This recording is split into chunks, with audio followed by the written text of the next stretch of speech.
Казвам се Любомир Петров Неделков. Работя като софтуерен фулстак разработчик в ITRM Consult. Работя в компанията от малко повече от една година. В началото стартирах към проект в една компания, която е в енергийния бранш с една тяхна ERP система, като в последствие се префърлих към проект към българска компания в агробизнес. Предизвикателства, свързани с работата, не по-различни от обичайните, които изпитват всички софтуерни разработчици, така наречените проблеми в разработката, бъгове, дебъгване и така нататък. 2025 година бих казал, че софтуерните разработчици към момента сме доста облагодетелствани, разполагаме с едни доста богати инструменти, които аз лично смятам, че ни служат доста, така наречените агенти с изкуствен интелект. Всички са чували за ChatGPT, DeepSeek, Claude и така нататък.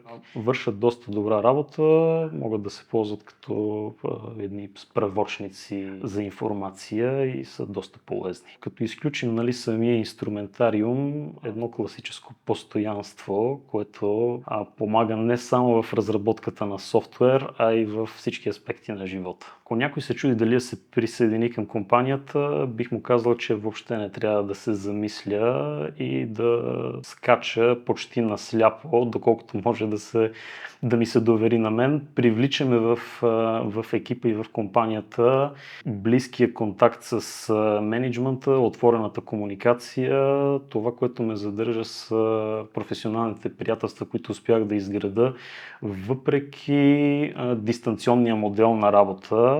Научих изключително много неща, обогатих се.